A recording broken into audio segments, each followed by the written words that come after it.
నమస్కారం BJP TV news కి స్వాగతం. హెడ్లైన్స్ చూద్దాం.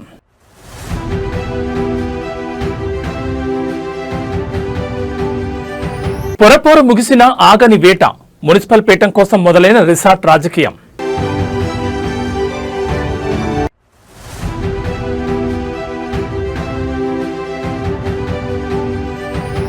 ఏపీ బడ్జెట్ 2026-27 సూపర్ 6 లక్ష్యంగా 3.46 లక్షల కోట్ల భారీ పద్దు.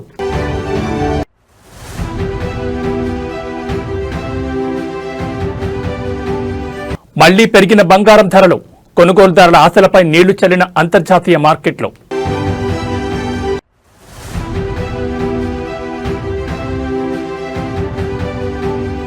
రెండు 2016 నాటి నాన్ రుద్రన్ వివాదం మళ్లీ మొదలు, 20 కోట్ల పరిహారం కోరుతూ తేనాండాల్ ఫిల్మ్స్ నోటీసులు.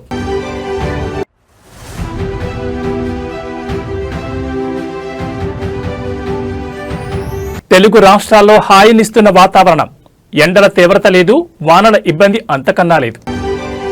తెలంగాణ రాష్ట్ర వ్యాప్తంగా మున్సిపల్ ఎన్నికల ఫలితాలు వెలువడడంతో ఇప్పుడు రాజకీయం మలుపులు తిరుగుతోంది.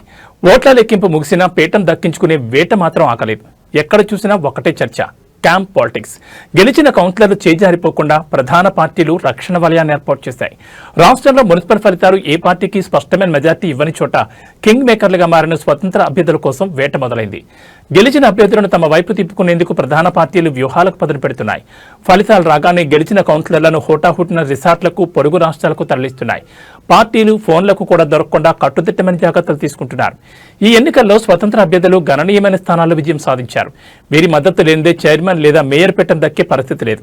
దీంతో ఆయా పార్టీల అగ్రనేతలు నేరుగా రంగంలోకి దిగి స్వతంత్రులకు భారీ ఆఫర్లు ప్రకటిస్తున్నట్లు సమాచారం. ప్రత్యర్థి పార్టీలు గెలిచిన అసంతృప్త అభ్యర్థులపై కూడా గాలం వేస్తున్నారు. ఫిరాయింపులు జరగకుండా ఉండడానికి పార్టీలు తమ అభ్యర్థులపై నిఘా పెట్టాయి. మరోవైపు క్యాంపు రాజకీయాలపై రాష్ట్ర ఎన్నికల సంఘం గట్టి నిఘా పెట్టింది. ఫిబ్రవరి 16 జరిగే మేయర్, చైర్మన్ ఎన్నికల వరకు ఏ పార్టీ అభ్యర్థులు ఎక్కడ ఉంటారు, ఎప్పుడు బయటకు వస్తారు అనేది ఇప్పుడు రాష్ట్ర వ్యాప్తంగా ఉత్కంఠ రేపుతోంది. అధికారం ఎవరిని వరిస్తుందో చూడాలి. మరి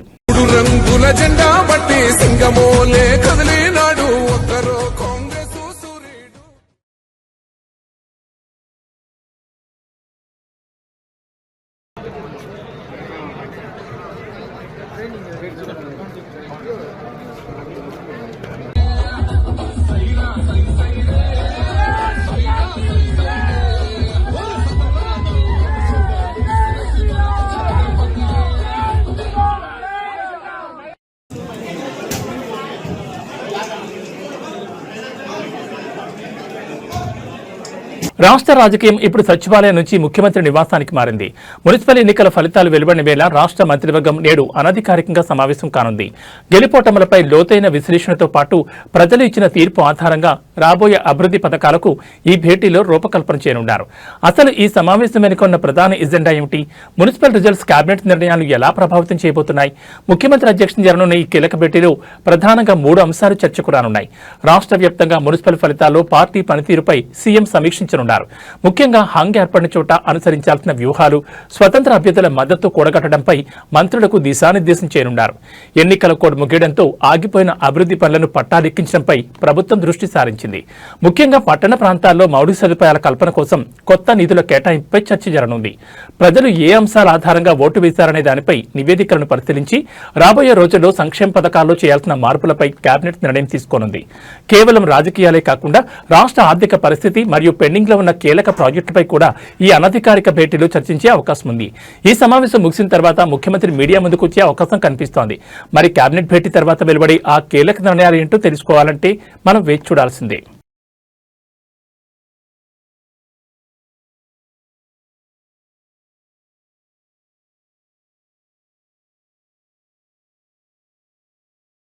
దక్షిణ కాశీగా పేరుగాంచిన మెదక్ జిల్లా ఏడుపాయల క్షేత్రం ఇప్పుడు ఆధ్యాత్మిక శోభతో వెలిగిపోతోంది. పవిత్ర మంజీరా నది ఏడుపాయలుగా చీరి ప్రవహించే ఈ పుణ్యక్షేత్రంలో నేటి నుంచి వనదుర్గ భవానీ మాత జాతర మహోత్సవాలు అత్యంత ఘనంగా ప్రారంభం కానున్నాయి. మహాశివరాత్రి పర్వదినాన్ని పురస్కరించుకుని 3 రోజుల పాటు జరిగే ఈ వేడుకలకు అప్పుడే భక్తజనం పోటెత్తుతోంది. నేటి తెల్లవారుజాము నుంచి అమ్మవారికి ప్రత్యేక అభిషేకాలు, అలంకరణలు నిర్వహిస్తున్నారు. శివరాత్రి పర్వదినం సందర్భంగా భక్తులు మంజీరా నది పాయలలో పుణ్యస్నానాన్ని ఆచరించి వనదుర్గ మాతను దర్శించుకుంటున్నారు. నేడు ప్రారంభమైన ఈ జాతర వరుసగా 3 రోజుల పాటు కొనసాగుతుంది. రెండవ రోజున రథోత్సవం, మూడవ రోజున బండ్ల ఊరేగింపు వంటి కార్యక్రమాలను భక్తులు విశేషంగా ఆకట్టుకోనున్నాయి. లక్షలాదిగా తరలివచ్చే భక్తుల కోసం ప్రభుత్వం మరియు దేవస్థానం కమిటీ భారీ ఏర్పాట్లు చేసింది. త్రాగునీరు, ప్రత్యేక క్యూలైన్లు, వైద్య శిబిరాలతో పాటు మంజీరా నది వద్ద గజ ఈతగాళ్లను కూడా అందుబాటులో ఉంచారు. రవాణా సౌకర్యం కోసం ఆర్టీసీ ప్రత్యేక బస్సులు నడుపుతోంది. ప్రకృతి ఒడిలో పారే నది మధ్య కొలువైన వనదుర్గ భవానీని దర్శించుకునేందుకు తెలుగు రాష్ట్రాల నుంచే కాకుండా పొరుగున ఉన్న కర్ణాటక, మహారాష్ట్రాల నుంచి కూడా భక్తులు తరలివస్తున్నారు.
ఆంధ్రప్రదేశ్ రాష్ట్ర అభివృద్ధికి నేడు కీలక ఘట్టం. ముఖ్యమంత్రి చంద్రబాబు నాయుడు నేతృత్వంలోని కూటమి ప్రభుత్వం ప్రజల ఆకాంక్షలకు ప్రతిరూపంగా 2026-27 ఆర్థిక సంవత్సరానికి సంబంధించిన పూర్తిస్థాయి బడ్జెట్ను నేడు అసెంబ్లీలో ప్రవేశపెట్టబోతోంది.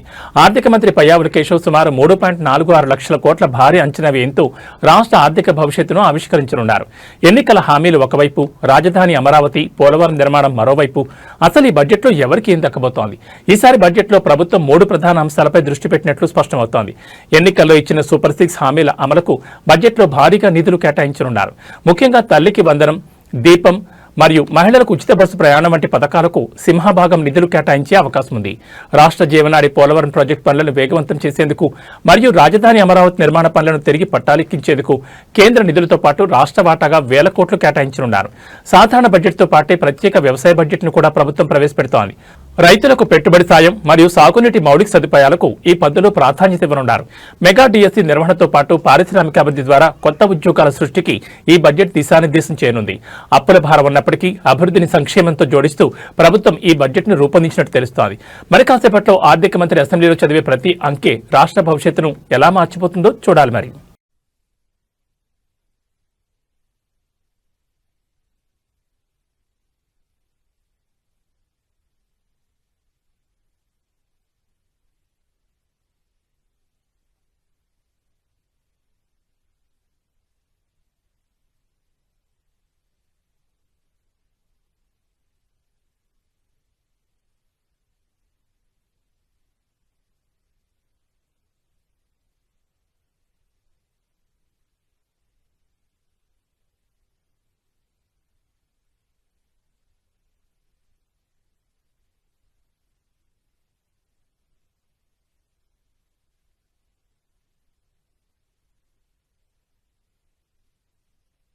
విశాఖ సాగర్ తీరం ఇప్పుడు యుద్ధక్షేత్రాన్ని తలపిస్తోంది. నీలిరంగుల అలలపైన భారత నౌకాదళం తన విశ్వరూపాన్ని ప్రదర్శిస్తోంది.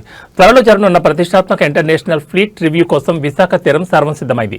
సముద్ర గర్భం నుంచి శత్రువుల గుండెల్లో వణుకు పుట్టించేలా భారత నేవీ చేస్తున్న విన్యాసాలు ఇప్పుడు ప్రపంచ దేశాల దృష్టిని ఆకర్షిస్తున్నాయి. ఆకాశంలో యుద్ధ విమానాల విన్యాసాలు, సముద్రంలో యుద్ధ నౌకల కవాతు, ఈ సన్నాహక విన్యాసాల్లో భారత నౌకాదళం తన అమ్ముల పొదిలోని అత్యాధునిక ఆయుధ సంపత్తిని ప్రదర్శిస్తోంది. MiG-29K యుద్ధ విమానాలు ఆకాశంలో విన్యాసాలు చేస్తూ చూస్తూ అతి తక్కువ ఎత్తులో ప్రయాణించడం పర్యాటకులను అబ్బురపరుస్తోంది. అలాగే ధ్రువ్ మరియు చేతక్ హెలికాప్టర్లు సాగరంపై విన్యాసాలు చేస్తూ రక్షణ దళాల సత్తాను చాటుతున్నాయి. ఐఎన్ఎస్ విక్రాంత్ వంటి విమాన వాహక నౌకలతో పాటు విధ్వంసక నౌకలు, జలాంతర్గాములు ఈ రిహార్సల్లో పాల్గొంటున్నాయి. సముద్రంలో యుద్ధం సంభవిస్తే శత్రువులను ఎలా ఎదుర్కోవాలో ప్రదర్శిస్తున్న దృశ్యాలు రోమాంచితంగా ఉన్నాయి. మార్కోస్ కమాండోలు హెలికాప్టర్ల నుంచి సముద్రంలోకి దూకడం, సముద్ర మార్గంలో ఉగ్రవాద దాడులను తిప్పికొట్టే విన్యాసాలు ప్రత్యేక ఆకర్షణగా నిలుస్తున్నాయి. అంతర్జాతీయ ఫ్లీట్ రివ్యూ కోసం వివిధ దేశాల నుంచి యుద్ధ నౌకలు విశాఖకు చేరుకోనున్నాయి. ఈ నేపథ్యంలో నగరమంతా కట్టుదిట్టమైన భద్రత ఏర్పాటు చేశారు.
సాధారణంగా రెండవ శనివారం అంటే ప్రభుత్వ కార్యాలయాలు, విద్యా సంస్థలకు సెలవు దినం. కానీ కడప జిల్లాలో మాత్రం నేడు పరిస్థితి భిన్నంగా ఉంది.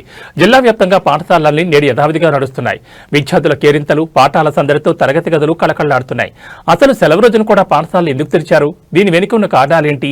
కడప జిల్లాలో నేడు పాఠశాలలు పనిచేయడానికి ప్రధాన కారణం గతంలో ప్రకృతి సృష్టించిన ఆటంకాలను అధిగమించడమే. గత కొన్ని వారాల క్రితం కురిసిన భారీ వర్షాలు, తుఫాన్ ప్రభావంతో జిల్లాలో విద్యా సంస్థలకు వరుసగా సెలవులు ప్రకటించాల్సి వచ్చింది. దీనివల్ల విద్యా సంవత్సరం ప్రణాళికలు పరిధినాలు తగ్గిపోయాయి. వార్షిక పరీక్షలు దగ్గర పడుతున్న తరుణంలో విద్యార్థులకు సిలబస్ సకాలంలో పూర్తి చేయాలనే లక్ష్యంతో జిల్లా విద్యాశాఖ ఈ నిర్ణయం తీసుకుంది. కోల్పోయిన పనిదినాలను భర్తీ చేసేందుకు రెండవ శనివారాన్ని పనిదినంగా ప్రకటించారు. సెలవు రోజు అయినప్పటికీ విద్యార్థులు ఉత్సాహంగా పాఠశాలకు చేరుకున్నారు. ఉపాధ్యాయులు కూడా ప్రత్యేక ప్రణాళికలతో బోధన కొనసాగిస్తున్నారు. మధ్యాహ్న భోజనం పథకం కూడా యథావిధిగా అమలవుతోంది. విద్యార్థుల భవిష్యత్తును దృష్టిలో ఉంచుకుని తీసుకున్న ఈ నిర్ణయంపై తల్లిదండ్రుల నుంచి కూడా సానుకూల స్పందన వస్తోంది. మరిన్ని జిల్లాల్లో కూడా ఇదే తరహాలో పనిదినాలను భర్తీ చేసే అవకాశం ఉన్నట్టు తెలుస్తోంది.